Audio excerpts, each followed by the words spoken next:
পরিবার পরিজন তাদেরকে বুঝানো লাগতেছে তারেক রহমান এই বাংলাদেশের রাষ্ট্র কাঠামো মেরামতের জন্য ৩১ দফা দিচ্ছে।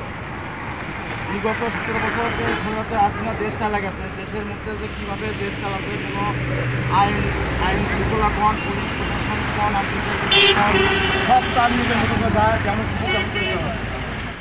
বগুড়ায় স্বেচ্ছাসেবিক দলের উদ্যোগে রাষ্ট্র কাঠামো মেরামতের ৩১ দফা লিফলেট বিতরণ। সুচন্দন সরকারের তথ্যচিত্র বিস্তারিত। বাংলাদেশ জাতীয়তাবাদী দলের ভারপ্রাপ্ত চেয়ারম্যান তারেক রহমান কর্তৃক ২০২৩ সালের ১৩ জুলাই জাতির সামনে উপস্থাপিত রাষ্ট্র কাঠামো মেরামতের ৩১ দফা কর্মসূচি সংবলিত লিফলেট বগুড়ায় বিতরণ করা হয়েছে।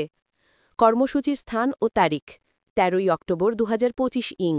স্থান বগুড়া শহরের দ্বিতীয় বাইপাস বেতকারী বতুতলা এলাকা। সময় রবিবার বিকালে।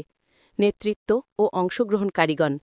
নেতৃত্বে ছিলেন বগুড়া শহর স্বেচ্ছাসেবক দলের সাধারণ সম্পাদক হোসেন আলী।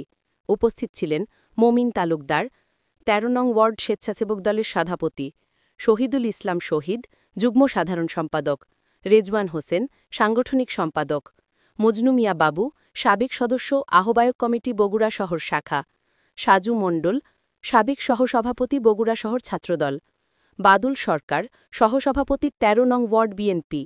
এছাড়াও উপস্থিত ছিলেন খায়রুল বাদশাহ, মামুন, মাসুদ, ফজলে রাব্বি, খান হামিদ প্রমুখ। বক্তাদের বক্তব্য। কর্মসূচিতে বক্তারা বলেন, দেশের গণতন্ত্র পুনরুদ্ধার ও জনগণের অধিকার প্রতিষ্ঠায় তারেক রহমানের উপস্থাপিত এই ৩১ দফা বাস্তবায়নই নতুন বাংলাদেশ গড়ার রূপরেখা হবে। চলন বিলের সময়, সময়ের প্রতিচ্ছবি।